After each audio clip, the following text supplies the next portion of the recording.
Čovjek nekada s vremena na vrijeme poželi neki smiraj, neku odvojenost od osoba koje poznaješ. Poželiš da odeš sam u tuđinu, daleko od rodne grude. Jednostavno ti to nešto dođe. Spremiš se u tren oka i odletiš do prve željezničke stanice.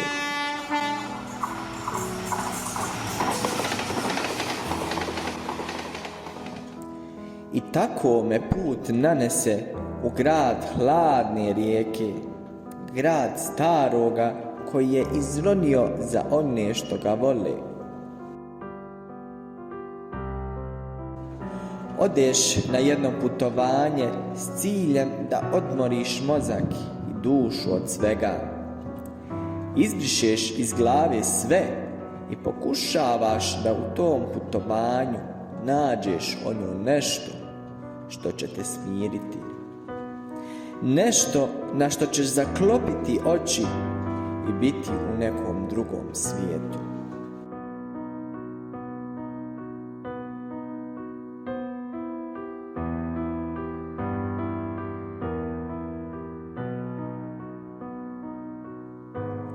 Mislio sam da ću to doživjeti u vozu, da ću to osjetiti posmatrajući prelijepi pejzaž kroz prozor. Ali toga u vozu nije bilo.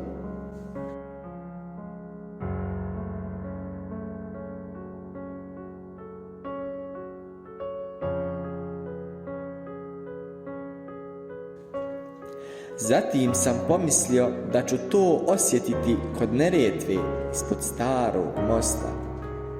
Međutim, ni tu toga nečega nije bilo.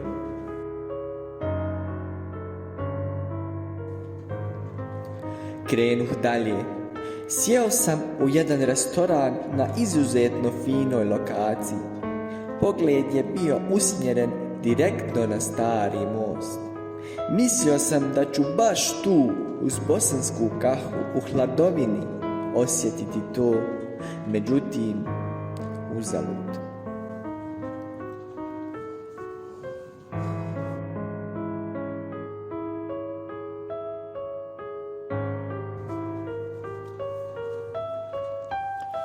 I tako, hodajući čaršijom, ne znajući gdje bih više išao, čuo sam izdaleka prelijep glas koji je učio Kur'an časni.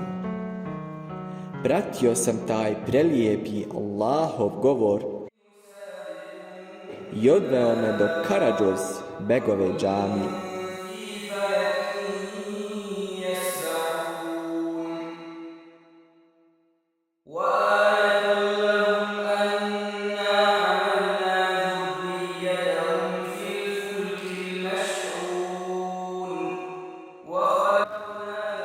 U haremu sam uzeo abdest sa veoma osvježavajućom hladnom vodom. Ušao u Allahovu kuću, sjeo i slušao taj prelijepi glas. Ono što sam cijeli dan tražio, upravo sam pronašao ovdje. Taj doživljeni smiraj se ne može riječima objasniti. Tijelo je u tom trenutku bilo u toj prostoriji, ali duša je otišla negdje daleko, negdje u neki drugi univerzum, na neko drugo, ljepše nebo.